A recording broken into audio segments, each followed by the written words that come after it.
하나님 말씀 봅니다. 시편 51편 1절에서 9절까지 보도록 하겠습니다. 시편 51편 1절에서 9절까지입니다. 같이 읽겠습니다. 하나님이여, 주의 인자를 따라 내게 은혜를 베푸시며 주의 많은 긍휼을 따라 내 죄악을 지워 주소서. 나의 죄악을 맑게 씻으시며 나의 죄를 깨끗이 제하소서. 물은 나는 내 죄가를 아우니 내 죄가 항상 내 앞에 있나이다. 내가 주께만 범죄하여 주의 목전에 악을 행하였사오니 주께서 말씀하실 때에 의로우시다 하고 주께서 심판하실 때에 순전하시다 하리이다. 내가 죄악 중에서 출생하였으며 어머니가 죄 중에서 나를 잉태하였나이다. 보소서, 주께서는 중심이 진실함을 원하시오니 내게 지혜를 은밀히 가르치시리이다. 우슬초로 나를 정결하게 하소서. 내가 정하리이다. 나의 죄를 씻어 주소서. 내가 눈보다 희리이다.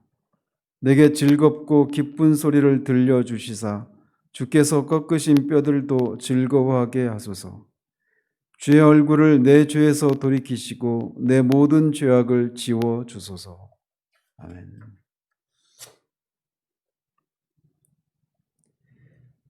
이 시는 표제어에 있는 것처럼 다윗이 밧세바와 동침한 후에 그 사이에 아이가 태어나고 얼마의 시간이 지난 후에 나단 선지자가 그에게 찾아와서 한 가지 비유를 통해서 그의 죄를 지적했을 때 그가 자신의 죄를 통렬하게 깨닫고 참회하는 그런 대표적인 참회시입니다.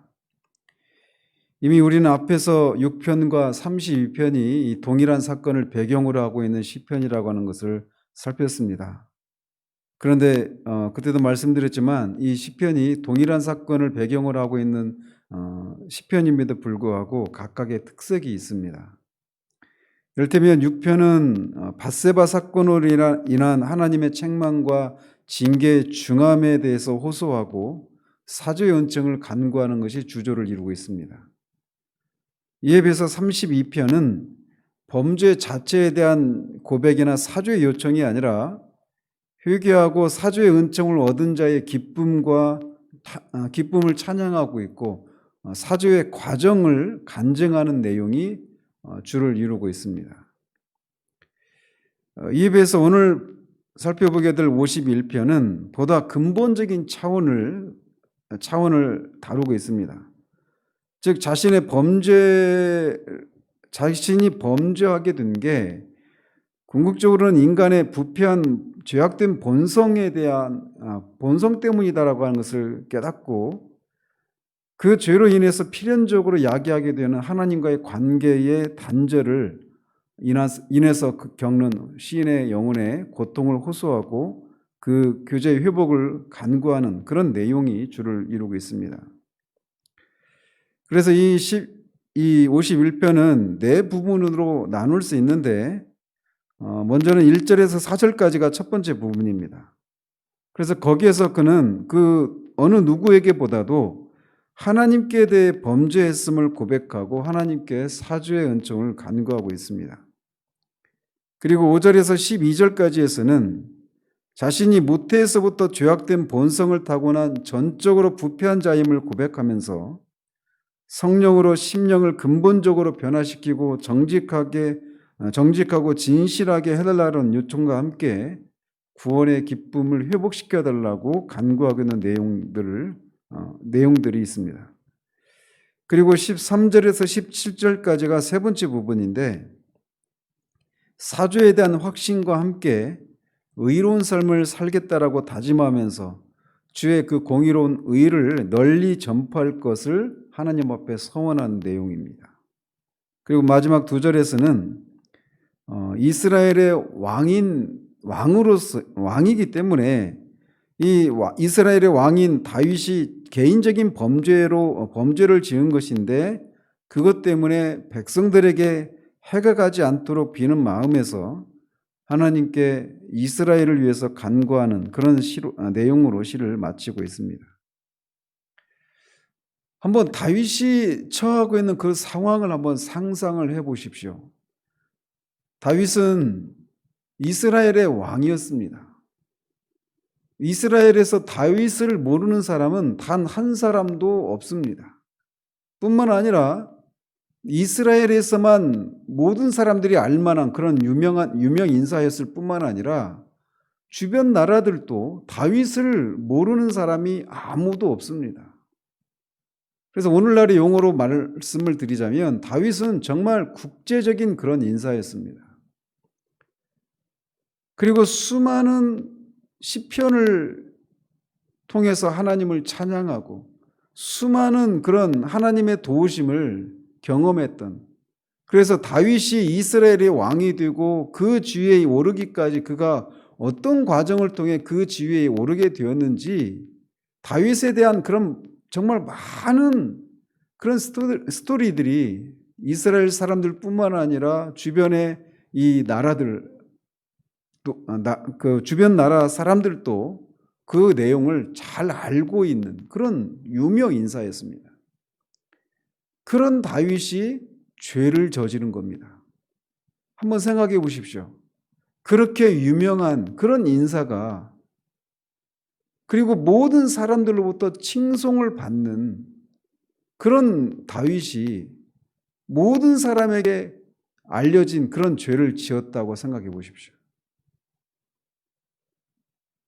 그래서 온 나라의 신문과 방송이 막 드론을 띄우고 헬기를 띄우고 이스라엘 그 예루살렘 궁전 앞에 진을 치고 죽치고 앉아가지고 다윗의 그 일거수일투족을 다 감시를 하면서, 아니 어떻게 저렇게 저런 왕이 된 사람이 저렇게 정말 젊은 시절에 그렇게 많은 시편을 통해서 하나님을 찬양하고 노래했던 사람이 어떻게 저렇게 일반 평범한 사람도 저지르지 않는 그런 끔찍한 죄를 지을 수 있는가라고 하면서 수많은 기사를 쏟아내고 있는 겁니다. 하루에 막 수십만, 수백만의 기사를 쏟아내고 그 방송이 24시간 동안 내내 다윗이 얼마나 위선적인 사람이고 얼마나 추악한 죄를 저질렀는지, 그러면서 지금 현재 그 죄를 짓기까지 과거에 그가 행했던 그 행적들을 다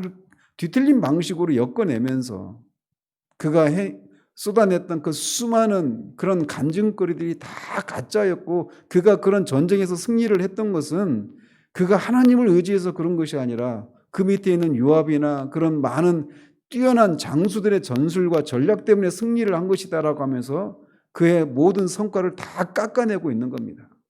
그가 지었던 책들을 다 소각시키고, 그렇게 어디 밖으로 나갈 수가 없는 그런 상황인 거예요. 그런 상황에 처해 있는 한 사람을 생각해 보십시오. 지금 우리나라의 상황에서 그 양부, 정인이를 죽인 그 양부를 향해서 사람들이 정말 막 분노를 하고 있지 않습니까? 진짜 막 심한 말로 막 찢어 죽이고 싶을 정도로. 밖으로 나갈 수가 없어요. 그리고 막 그 모든 그 하나하나 그 건수를 가지고 다 그와 엮어서 그를 비난하고 있는 상황이란 말이죠. 더 이상 삶을 살아낼 수 없을 정도로, 그래서 극단적인 선택을 할 수밖에 없는 그런 상황입니다. 그 양부가 처한 그 상황하고 비교할 수가 없는 거예요. 온 나라 사람들이 알아요.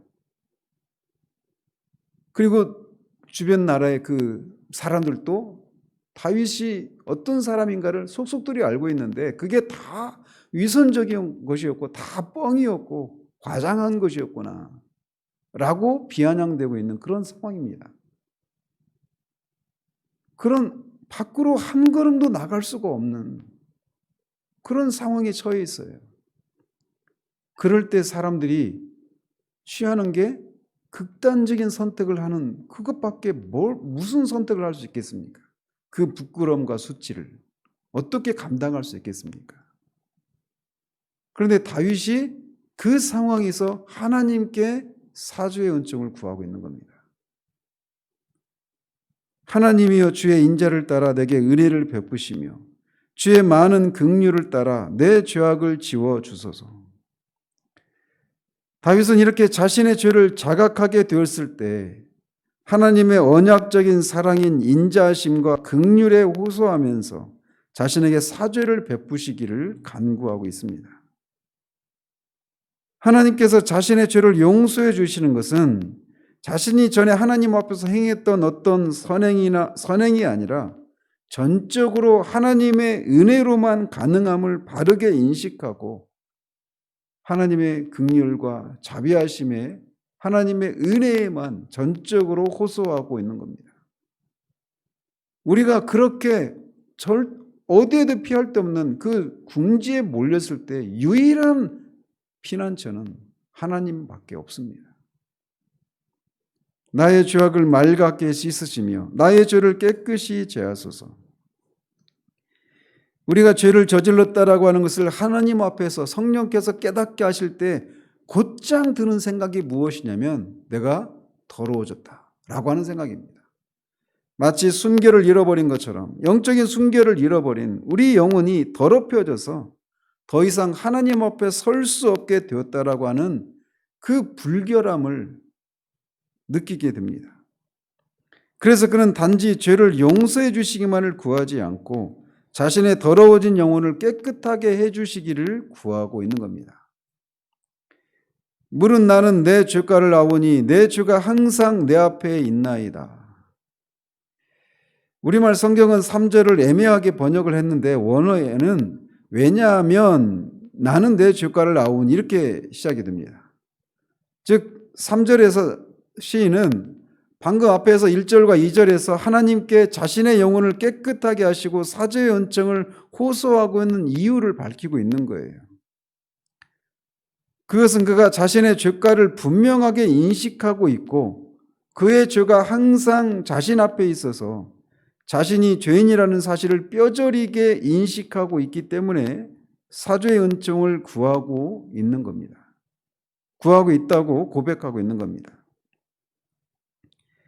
내가 주께만 범죄하여 주의 목전에 악을 행하였사오니 주께서 말씀하실 때 의로우시다 하고 주께서 심판하실 때 순전하시다 하리이다. 이게 이제 사람들한테 많은 문제거리가 되는 그런 표현인데 우리가 알다시피 다윗의 죄는 밧세바를 간음하고 그의 남편인 또 그러면서 다윗의 충실한 그 부하 장수였던 우리야를 살인 교사한 거란 말이죠. 그렇기 때문에 그의 죄는 분명히 밧세바와 우리야에게 죄를 지은 거예요. 그럼에도 불구하고 다윗은 주께만 범죄했다라고 고백하고 있습니다. 이 고백은 밧세바와 우리야에 대해서 죄를 범하지 않았다라고 하는 것을 말하는 것이 아닙니다.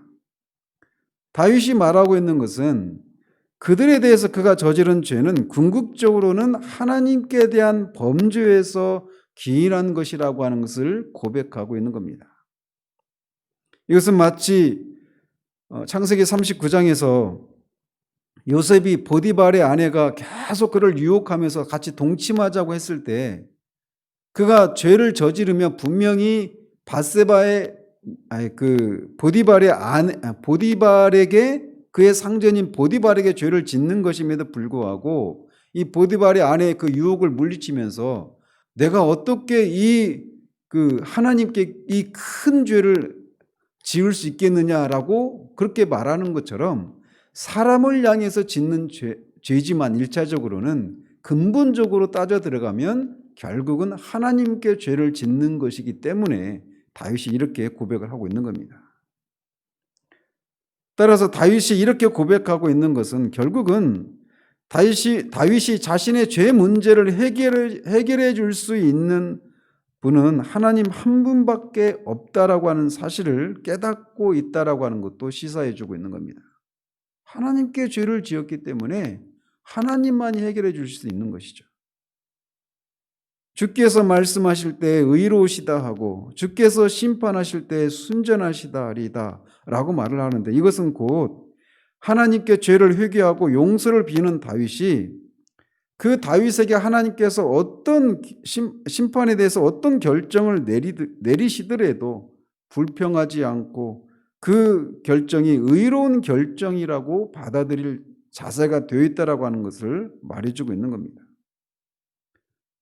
이것은 다윗이 자신의 죄가 얼마나 큰 죄인가를 깨달은 데서 나온 다윗의 겸손한 표현이라고 할 수 있습니다. 또 동시에 뒤에서 그의 간절한 소원을 통해 알 수 있듯이 구원의 감격을 회복하고 다시금 막혔던 하나님과의 관계를, 그런 친밀한 교제를 다시금 나눌 수만 있다면 그는 자신이 하나님의 심판으로 어떤 대가를 치르든지 상관하지 않겠다라고 하는 그런 의지 표명이기도 합니다. 이런 말을 통해서 그에게 있어서 무엇이 가장 크고 중요한 것인가라고 하는 것을 알 수가 있습니다. 히브리서 기자는 살아계신 하나님의 손에 빠져들어감이 무서울진저라고 말하는데, 그런 것처럼 하나님의 심판을 받는 것은 정말 말할 수 없이 두려운 일입니다. 특별히 다윗과 같이 하나님으로부터 많은 것을 맡은 자들이 짓는 죄는 더욱 큽니다. 그렇기 때문에 나단 선지자를 통해서 하나님이 어찌하여 네가 여호와의 말씀을 업신여기고 나 보기에 악을 행하였느니라고 크게 꾸짖으셨던 것이죠. 그런데 그런 하나님으로부터 어떤 심판이 떨어진다라고 하는 것은 매우 두려운 일입니다. 그럼에도 불구하고 다윗은 하나님의 판단에 대해서 의로우시고 순전하시다고 말하면서 어떤 대가를 치르더라도 자신을 따라다니는 죄와 더러워진 자신의 영혼이 깨끗해져서 하나님과의 관계가 회복될 수만 있다면 기꺼이 그것을 감수하겠노라고 말씀을 드리고 있는 겁니다. 그가 얼마나 죄로 인해 더러워진 자신의 영혼이 깨끗해져 구원의 감격을 회복하고 하나님과의 관계를 누리는 것을 얼마나 소중하게 생각하고 있는가를 역설적으로 볼 수 있는 장면이죠.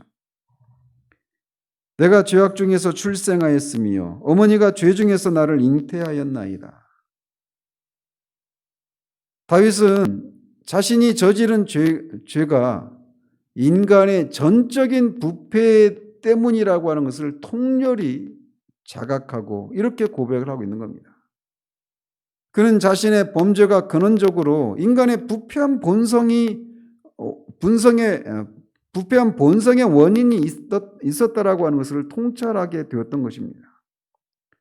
그는 시편 86편에서 자신의 어머니를 주의 여종이라고 하는 표현을 하고 있는데, 그것을 통해서 자신의 어머니가 경건한 사람이라고 하는 것을 묘사하고 있습니다. 그런데 그런 경건한 자신의 어머니도 아담의 후손이기 때문에 죄인으로서 죄 중에서 자신을 잉태했고 자신도 나면서부터 그 부패한 본성을 가지고 태어났다라고 고백하고 있는 겁니다. 그러니까 이거는 본성이 부패했기 때문에 자신이 어떻게 할 수가 없는 거예요. 하나님 앞에서 철저하게 완전한 자기 절망 가운데 있는 것입니다. 인간의 절망이 하나님의 은혜가 임하는 시점입니다. 그는 자신의 힘으로 이 문제를 해결할 수 없다라고 하는 그 철저한 자기 절망 가운데 전적으로 하나님의 은혜와 긍휼만을 구하며 사죄의 은총을 구하고 있는 겁니다. 보소서 주께서는 중심이 진실함을 원하시오니 내게 지혜를 은밀히 가르치시리이다. 여기서 말하는 중심은 인간의 생각과 감정의 좌소인 마음입니다. 다윗은 하나님께서 사람의 마음의 진실함이란 거짓이 없는 순전함과 순결함을 말합니다. 하나님 앞에 어떤 꼼수가 없이 그냥 보이는 것이 그대로예요. 순결한 것이죠. 순전한 것이죠. 하나님이 그것을 원하신다라고 하는 것을 상기시켜 드리면서 자신에게 지혜를 가르쳐 주시기를 바라고 있습니다. 우리가 알다시피 잠언에서 말하고 있는 것처럼 여호와를 경외하는 것이 지혜의 근본이라고 말을 하고 있는데, 다윗은 그런 성경적인 지혜관에 근거해서 여호와를 경외하는 중에 참된 인간으로서 참된 삶의 도리가 무엇인가인 그 지혜를 배우게 해달라고 간구하고 있습니다. 즉 이 말은 결국은 자신이 무지한 가운데 이런 죄를 저질렀음을 고백하면서 자신의 무지함을 고백하고 있는 것이기도 합니다. 우슬초로 나를 정결하게 하소서. 내가 정하리이다. 나의 죄를 씻어 주소서. 내가 눈보다 희리이다.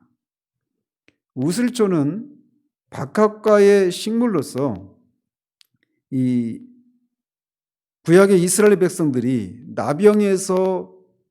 나병이 고쳐졌을 때, 또는 부정한 물건이나 시신을 만진 사람을 정결하게 하는 예식 때에 희생제물의 피를 우슬초에 적셔서 뿌리는 방식으로 그렇게 사람을 정결하게 하는 그런 예식을 치렀는데, 그때 사용된 식물이 우슬초입니다. 그런데 다윗이 바로 그 우슬초로 자신을 정결하게 해달라고 하는 것은 자신이 나병 환자의 썩은 몸과 같이 자신의 죄가 그렇게 자신을 썩고 부패하게 만들었다라고 하는 것을 고백하고 있는 것이기도 합니다. 따라서 이 표현은 이전에서 그가 자신의 죄를 인식하게 되었을 때 느꼈던 그 불결함을 자신이 느끼고 있다라고 하는 것을 말하고 있는 거예요. 그러면서 그렇게 부패하고 지독한 냄새를 풍기고 몸이 썩어 들어가게 만드는 나병에서 회복되었을 때 우슬초로 피를 뿌려서 정결하게 하는 것처럼 자신을 정결하게 해주시기를 구하고 있는 겁니다. 그렇게 자신의 죄를 하나님께서 씻어주시면 자신이 눈처럼 순결하고 정결하게 될 것이라고 고백하고 있습니다. 다시 말씀드리지만 우리가 죄 용서를 받게 되면 이렇게 깨끗하게 됩니다. 그래서 어린 양의 혼인잔치에 참여한 신부들이 입는 옷이 깨끗한 세마포, 이렇게 표현하고 있어요. 유출병 환자처럼 나병 환자도, 그리고 부정한 물건이나 시신을 만진 사람은 의식법적으로 부정한 사람입니다. 부정하고 불결한 사람이 됩니다. 그래서 그 사람이 만지는 모든 물건, 그가 앉았던 자리, 그가 만났던, 그와 스치기만 했더라도 그 사람의 그 불결함 때문에 다른 사람도 불결해지게 되는 거예요. 의식법상에 그렇습니다. 마찬가지로 우리가 죄를 짓고 하나님 앞에 더럽고 불결한 영혼의 상태 가운데 있게 되면 우리가 하나님의 이름을 부르는 것도, 기도하는 것도, 찬양하는 것도, 하나님을 섬기기 위해서 행하는 모든 것들이 다 부정하고 불결하게 되고 맙니다. 따라서 가장 먼저 죄로 인한 불결함에서 정결하게 되어서 깨끗함을 받는 것이 무엇보다도 중요해요. 이렇게 그는 의식적인 측면에서 불결해진 자신의 죄를 용서해 주실 것을 이 7절에서 간구하고 있습니다. 내게 즐겁고 기쁜 소리를 들려주시사 주께서 꺾으신 뼈들도 즐거워하게 하소서. 그러면서 이 8절에서는 하나님과의 관계에서 자신의 죄를 용서해 주실 것을 구하고 있습니다. 그는 자신에게 즐겁고 기쁜 소리를 들려달라고 간구합니다. 자신의 죄로 인해서 하나님 앞에 더러워진 존재이고 하나님으로부터 그런 진노를 사서 교제가 끊어진 상황인 것을 인식하고 있는 그에게 그가 듣기에 가장 즐겁고 기쁜 소리라고 하는 게 무엇이겠습니까? 그것은 하나님께서 그래 내가 너의 죄를 용서해 주마라고 하는 그 소리가 아니겠습니까? 그렇게 하나님이 자신의 죄를 용서해 주셨다라고 하는 소리를 듣게 하시면 주께서 꺾으신 뼈들도 즐거워하게 될 것이라고 말합니다.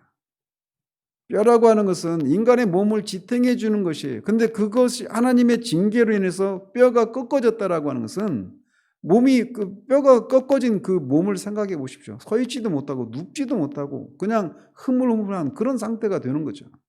그런 것처럼 그렇게 자신의 영혼이 하나님 앞에서 그렇게 설 수가 없는 완전한 자기 절망, 완전한 그런 어둠 가운데 있는 상태를 이렇게 표현하고 있는 것이죠.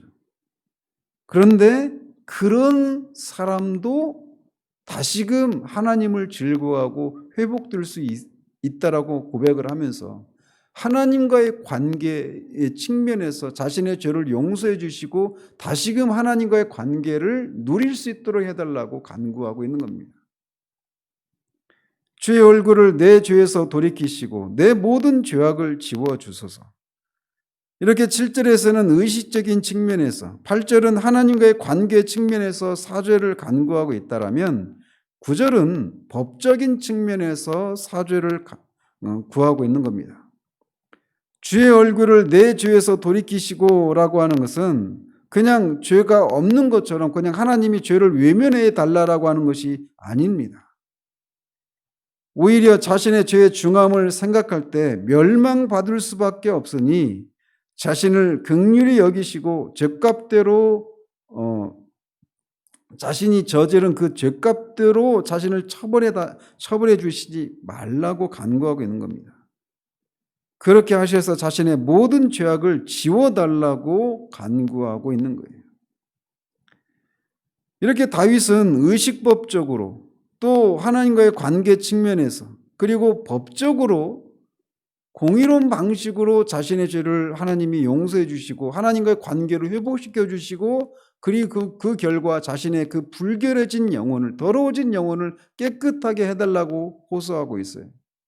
이런 방식으로 하나님이 죄를 용서해 주실 수 있는 유일한 길은 우리 주 예수 그리스도의 완전하고 충분한 대속을 통한 이 죄 용서 이외에는 길이 없습니다.